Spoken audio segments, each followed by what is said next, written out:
जय श्री राम। हमारा आज का विषय कि वर्ष 2025 के अंदर शनि का गोचर सिंह राशि के जातकों के लिए क्या लेकर आया है। सिंह राशि के जातकों, वर्ष 2025 में शनि का राशि परिवर्तन होगा और जैसे ही शनि का राशि परिवर्तन होगा आप पर शुरू हो जाएगी ये शनि की ढैया। तो शनि का ये गोचर, शनि की ये ढैया, शनि का वक्री होना, मार्गी होना, शनि का नक्षत्र परिवर्तन करना वर्ष 2025 के अंदर आपकी राशि या आपके लग्न पर क्या प्रभाव डालेगा, उसकी विस्तार से चर्चा इस वीडियो में होगी।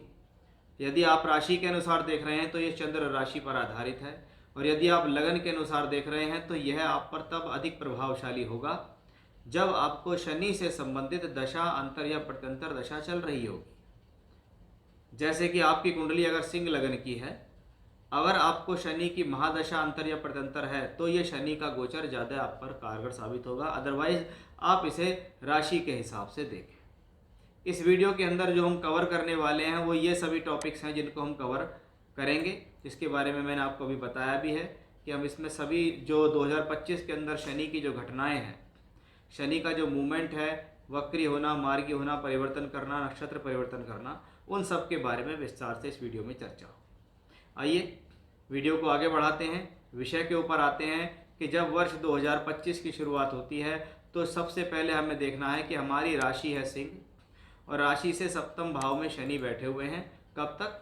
लगभग 29 मार्च 2025 तक शनि की जो पोजीशन है वो राशि से सप्तम भाव के अंदर रहेगी, यानी सप्तमे शनि सप्तम भाव में ही रहेगी।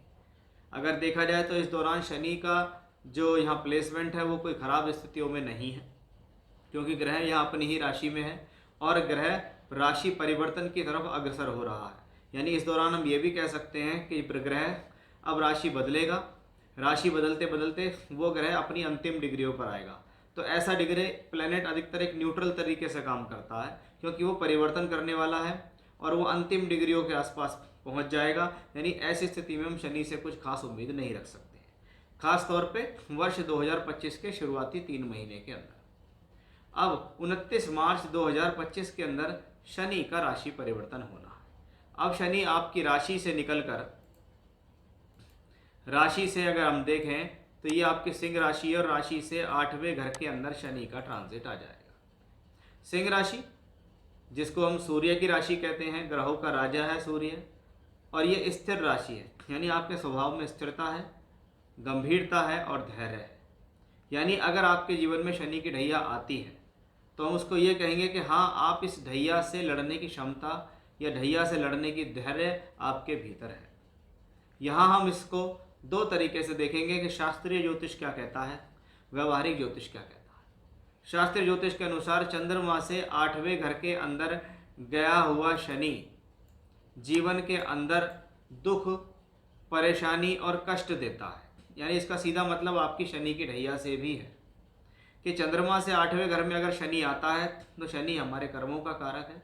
शनि हमारी प्रोफेशनल लाइफ, हमारी नौकरी, हमारे व्यापार से जुड़ा हुआ प्लेनेट है। जब वो आपके चंद्रमा से या आपके लगन से 8वें घर के अंदर ट्रांजिट करेगा तो अवश्य ही सबसे पहले ये आपको 2 तरीके से तोड़ने की कोशिश करेगा।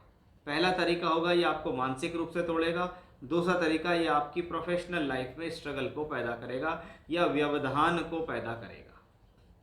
क्योंकि प्लेनेट 8th हाउस में है, इसको बहुत अच्छा नहीं माना जाता। सामान्य तौर पर लगन से या राशि से 8वें घर के अंदर अशुभ ग्रहों का गोचर शुभ नहीं है। जैसे राहु है, केतु है, सूर्य है, मंगल है या शनि है, ये अशुभ ग्रहों की गिनती में है। इसमें सबसे लंबे समय तक जो विचरण करता है वो शनि है, इसलिए उसको हम शनि के 2.5 साल या शनि के ढैया के नाम से जानते हैं। अब चंद्रमा से 8वें घर के अंदर शनि गया, यानी एक बात पक्की है, चैलेंजेस बनने शुरू हो जाएंगे आपको, और इसका फर्क आपको फरवरी के महीने से ही दिखना शुरू हो जाएगा कि जब ये प्लेनेट परिवर्तन कर रहा है, जब ये प्लेनेट बदलाव कर रहा है आपके जीवन में, तो ये आपके जीवन के अंदर प्रोफेशनली अप्स एंड डाउन देने को तैयार है। ये शनि की स्थितियाँ यहाँ स्पष्ट रूप से दिखा रही हैं।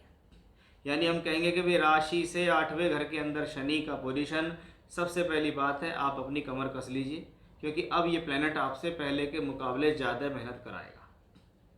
क्योंकि वो प्रोफेशन का कारक है, इसलिए वो आपके कर्मों में एफर्ट्स डालेगा, आपकी प्रोफेशनल लाइफ यानी आपके नौकरी या व्यापार के अंदर आपको संघर्ष को बढ़ाएगा। ये पोजीशन आपकी कहलाती है चंद्रमा से 8वें घर में शनि, जब शनि की ढैया आपको स्टार्ट हो जाती है। क्योंकि जब शनि 8वें घर में बैठते हैं तो शनि की जहाँ पर स्थिति है वहाँ इतनी खराब नहीं मानी जाती है जितनी ज़्यादा उसकी दृष्टियों का संबंध अशुभ है, क्योंकि शनि की दृष्टियाँ श्रापित हैं। अगर आप देखेंगे तो आपकी राशि से 8वें घर के ऊपर सबसे पहले शनि की दृष्टि आती है, और जब 8वें घर पर शनि की दृष्टि आती है तो इसको क्या कहेंगे कि ये प्लेनेट आपकी प्रोफेशनल लाइफ में स्ट्रगल देने के लिए आया है। ऐसे समय को हम कहते हैं ups and down in career का समय। यही शनि आपके सेकंड हाउस को देखता है, तो आपको क्या करना है, इस दौरान अपनी वे ऑफ टॉकिंग का ध्यान रखना है, अपने पैसे को संभाल कर रखना है, बिना वजह का इन्वेस्टमेंट नहीं करना है, किसी को पैसा देना नहीं है, क्योंकि ऐसी स्थितियों में व्यक्ति का पैसा किसी विश्वासपरक आदमी को दे दिया तो वह लौट के नहीं आता या फंस जाता है। ऐसी स्थिति में कुटुंब के लोगों के साथ भी आपके तनाव देखे जा सकते हैं, उसका आपको विशेष ध्यान रखना होगा। वहीं शनि की दृष्टि पंचम भाव पर भी जाती है, यानी इस दौरान प्रेम संबंधों के लिए यह समय ठीक नहीं है। शिक्षा में व्यवधान आ सकते हैं, आपके निर्णय गलत हो सकते हैं, आपकी बुद्धि के द्वारा गलत निर्णय लेकर आपको लॉस हो सकते हैं। इस चीज़ का भी आपको विशेष ध्यान रखना होगा, क्योंकि वो प्लैनेट 8th हाउस से देख रहा है। इसलिए ये कंडीशंस पहले आपकी बुद्धि को ख़राब करेगी, उसके बाद ही आपके लव रिलेशनशिप्स, आपके निर्णय, आपकी प्रोफेशनल लाइफ, आपकी एजुकेशन को ख़राब करने में सक्षम है। ये शनि के चैलेंजेस हैं जो आपको स्वीकार करने ही पड़ेंगे, इसमें कोई डाउट नहीं है, क्योंकि आपकी राशि है सिंह, सिंह के मालिक सूर्य हैं और शनि का ट्रांजिट है। ये दोनों आपस में शत्रु हैं, और शत्रु ग्रह भी ढैया के रूप में आपके जीवन में आया है। इसलिए ऐसी कॉम्बिनेशंस में देखा जाता है कि वो प्लैनेट 8th हाउस में आया है, यानी पिछले समय में अगर कोई गलतियाँ हुई हो तो वो फिर से दोहराई जा सकती हैं, या कभी कभी पिछले समय में हमने कोई गलत काम कर दिया वो सामने उजागर होकर आ गया है। इसको और बारीकी से हम समझते हैं कि भाई शनि आपकी कुंडली में 6ठे घर के मालिक होकर यहाँ बैठे हैं। 6ठे घर का मालिक कहाँ है? 8वें घर में। इसको 6ठा घर किस चीज़ का है? रोग ऋण शत्रु का। और 8वें घर में शनि गया है, यानी खराब का मालिक होकर खराब में गया। इसका मतलब है कि ये शनि आपको रोग भी दे सकता है, ऋण भी दिला सकता है, शत्रु भी बना सकता है, प्रोफेशनली आपके जीवन में संघर्ष भी पैदा करेगा। वहीं सप्तम भाव का मालिक भी 8वें घर में है, तो बहुत बार ऐसी स्थितियों में जीवन साथी के साथ कुछ कलह की स्थितियां बन जाती हैं। जीवन साथी के साथ कभी कोई डिस्प्यूट बन जाता है। बहुत बार तो ससुराल पक्ष के लोगों के लिए या उनके कारण आपके वैवाहिक संबंधों में तनाव आ सकता है। वहीं 7th हाउस क्योंकि पब्लिक इमेज का भी है, तो ऐसी स्थिति में व्यक्ति को अपने प्रेस्टीज पे खतरा होता है कि यार मेरी सम्मान जो मैंने बनाया है वो सम्मान खो ना जाए, वो सम्मान खराब ना हो जाए। इसके लिए भी हम शनि की इस स्थिति को जान सकते हैं। अब कुछ कहेंगे जी 6ठे का मालिक 8वें में है तो विपरीत राजयोग है, लेकिन इस पर विपरीत राजयोग के नियम पूरी तरीके से नहीं लिप्त होते हैं, क्योंकि विपरीत राजयोग की अधिकतर पोजीशंस हमें ट्रांजिट में नहीं मिलती। विपरीत राजयोग के नियम हम अधिकतर कुंडलियों में लगाते हैं, क्योंकि वहीं से उनके नियम होते हैं। क्योंकि 6, 8, 12 के स्वामी आपस में राशि परिवर्तन करके बैठें तो सिर्फ यही विपरीत राजयोग नहीं है, इसमें और भी प्रिंसिपल थे, इसलिए हम उसको गोचर में नहीं लगा सकते। तो हम यही कहेंगे कि भाई 6ठा और 7वां भाव जो कि एक अच्छा भाव नहीं कहलाता, क्योंकि 7वें भाव में मारक तत्व भी होता है। लगन का मित्र भी नहीं है शनि, 8th हाउस में बैठा भी है शनि, इसलिए हम कहेंगे कि भी शायद शनि का ट्रांजिट हो या शनि की ढैया हो, ये आपके लिए चैलेंजिंग साबित होगी, इसमें कोई संदेह नहीं है। अब ये शनि का दूसरी स्थितियाँ हम देखें तो शनि वक्री होंगे। अब शनि जब जिस दौरान वक्री होंगे, तो मैं हमेशा से कहता हुआ आया हूँ, आप शास्त्र पढ़िए कि अगर कोई प्लेनेट खराब भावों में वक्री हुआ है या वो खराब घर का स्वामी होकर वक्री हुआ है, तो ऐसा प्लेनेट आपकी पीड़ा को बढ़ा सकता है। अगर देखें तो 13 जुलाई से लेके 28 नवंबर 2025 तक आपके जीवन में शनि जो है वक्री रहेंगे। अब 6th लॉर्ड वक्री है, और वक्री प्लेनेट से का मतलब होता है वो शक्त हो गया, शक्तिशाली हो गया, मेहनत करने की क्षमता बढ़ा देगा, लेकिन आपके एफर्ट्सों को बढ़ाने की क्षमता भी बढ़ जाएगी। क्योंकि 6ठा घर बढ़ गया, और जब तक वक्री रहेगा तो 6th हाउस रोग ऋण शत्रु, ये तीनों मिलकर आपको परेशान कर सकते हैं, आपकी लाइफ में डिफ़िकल्टीज ला सकते हैं। यानी विशेष तौर पे 13 जुलाई से लेकर 28 नवंबर का जो समय है, इस दौरान स्वास्थ्य का विशेष ध्यान रखें, लोन लेने से बचें, कर्ज से बचें, कि नहीं तो अगर आपने कोई लोन या कर्ज लिया है तो वो इस दौरान आपको परेशान करेगा। इस दौरान आपकी प्रोफेशनल लाइफ ज़्यादा परेशानी में आ सकती है, क्योंकि शनि का वक्री होना आपके लिए ज़्यादा शुभ कंडीशंस को नहीं होता दिखाई दे रहा है।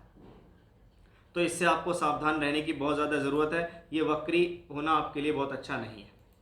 अब शनि का होता है नक्षत्र परिवर्तन, कि भैया 28 अप्रैल से 3 अक्टूबर 2025 तक शनि अपने ही नक्षत्र में गोचर करेंगे। अब शनि एक तो 8th हाउस में, लेकिन अच्छी बात क्या हुई कि अपने ओन साइन में आ गई। यहाँ दोनों चीज़ें हैं, जहाँ प्लेनेट छठे का मालिक होकर 8वें में है, वही प्लेनेट वक्री भी है उस दौरान, लेकिन वो अपने ही नक्षत्र में आ गया, यानी आपको कुछ सहूलियत देने के लिए आया है।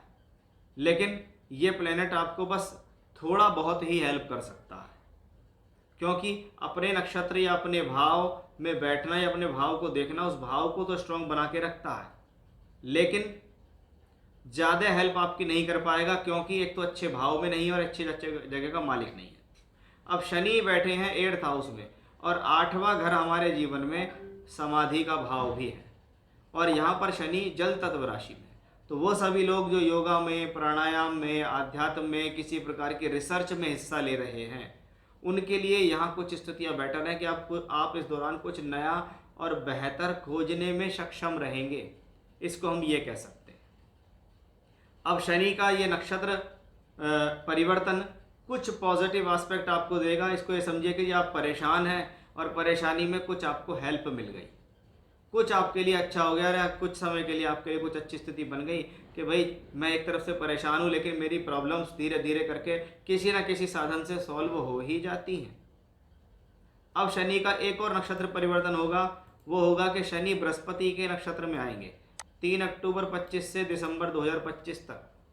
शनि बृहस्पति के नक्षत्र में, क्योंकि वो वक्री चलेंगे इसलिए वो उल्टा चल के बृहस्पति के नक्षत्र में प्रवेश कर जाएंगे।